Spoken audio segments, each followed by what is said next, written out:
അസ്സലാമു അലൈക്കും വറഹ്മത്തുള്ളാഹി വബറകാതുഹു. എല്ലാവർക്കും നമസ്കാരം. എൻ്റെ അടുക്കൽ പാസ്പോർട്ടുണ്ട്. ഇതെൻ്റെ പാസ്പോർട്ടാണ്. എൻ്റെ അടുക്കൽ ആധാർ കാർഡുണ്ട്. ഇതെൻ്റെ ആധാർ കാർഡാണ്. എൻ്റെ അടുക്കൽ പാൻ കാർഡുണ്ട്. ഇതെൻ്റെ പാൻ കാർഡാണ്. എൻ്റെ അടുക്കൽ വോട്ടർ ഐ ഡി ഉണ്ട്. ഇതെൻ്റെ വോട്ടർ ഐ ഡിയാണ്. പക്ഷെ ഞാൻ ഇന്ത്യൻ പൗരനാണെന്ന് തെളിയിക്കാൻ ഈ രേഖകളൊന്നും പോരാ. ഞാൻ ഇന്ത്യയിലാണ് ജനിച്ചതെന്നും ഇന്ത്യക്കാരനാണെന്നും പറയാൻ ഇതൊന്നും പോരാ. റേഷൻ കാർഡ് ഉണ്ട്. ആ റേഷൻ കാർഡ് അരി മേടിക്കാനുള്ളതാണ്.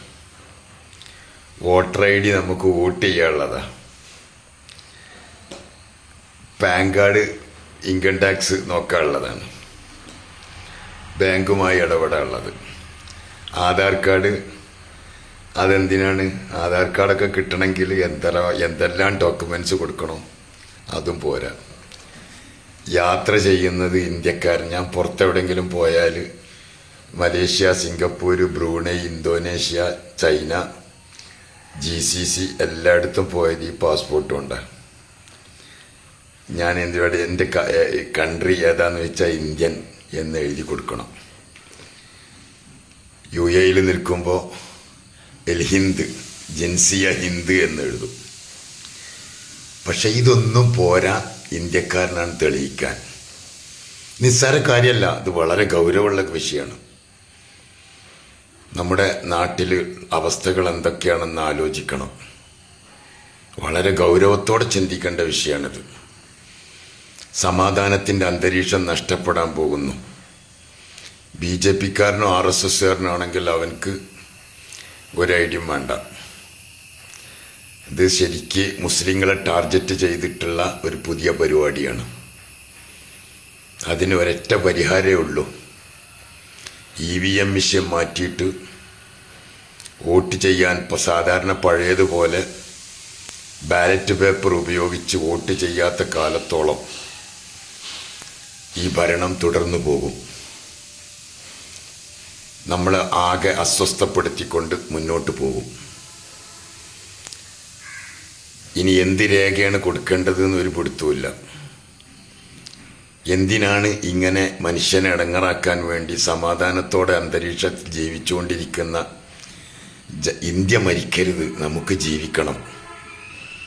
ഇന്ത്യയിലെ ജനാധിപത്യം നശിച്ചുകൊണ്ടിരിക്കുകയാണ്. 10 വർഷത്തോളമായി ഇന്ത്യയുടെ ജനാധിപത്യം നഷ്ടപ്പെട്ടു. 80 കൊല്ലമായി ഇന്ത്യയിൽ സ്വാതന്ത്ര്യം കിട്ടിയിട്ട്.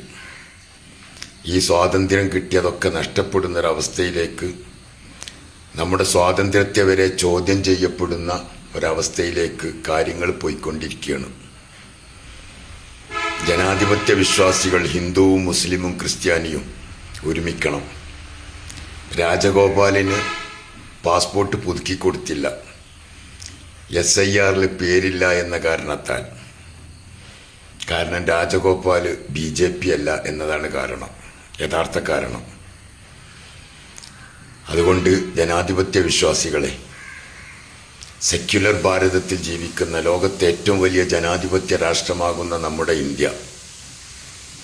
ഇന്ത്യ എന്ന പേരിനെ മറ്റുള്ള രാജ്യത്ത് വളരെ പുകഴ്പ്പെട്ട പേരാക്കി മാറ്റിയ ഇന്ത്യ, ഏറ്റവും നല്ല ജനാധിപത്യ രാഷ്ട്രത്തിൽ നമുക്ക് രക്ഷപ്പെടാൻ വഴികളൊന്നുമില്ല. നമുക്ക് നീതി ലഭിക്കാൻ ഒരു കോടതിയുമില്ല.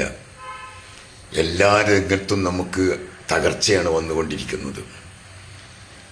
ഇത് നമുക്ക് തിരുത്താൻ എന്താണ് വഴി? ആലോചിക്കേണ്ടതുണ്ട്, ചിന്തിക്കേണ്ടതുണ്ട്. ഇപ്പോൾ ഈ പറഞ്ഞതിൻ്റെ പിന്നിലെ രഹസ്യം എന്താണെന്ന് നമുക്കൊക്കെ അറിയാം. Hidden agenda. കാരണം ജനങ്ങളൊക്കെ BJP ആവാൻ വേണ്ടി കുടുങ്ങിയല്ലോ, ഇനിയിപ്പോൾ എന്തായാലും BJP ആവില്ലാതെ വഴിയില്ല എന്ന് ചിന്തിക്കാൻ വേണ്ടിയിട്ടാണോ? തെരഞ്ഞെടുപ്പ് വരുമ്പോഴേക്ക് എന്തൊക്കെയോ കോലാഹലങ്ങൾ ഉണ്ടാക്കാനുള്ള ശ്രമം നടത്തുകയാണ്.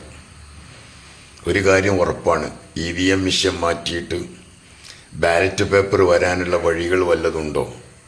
ഉണ്ടെങ്കിൽ തീർച്ചയായിട്ടും നമുക്ക് ഭരണം മാറ്റിയെടുക്കാൻ പറ്റും. അല്ലാത്ത കാലത്തോളം ജനാധിപത്യത്തിൽ വിശ്വസിക്കുന്ന ഹിന്ദുവും മുസ്ലിമും ക്രിസ്ത്യാനിയും ബേജാറിലാണ് അവരുടെ ജീവിതം. അപകടകരമാണ്.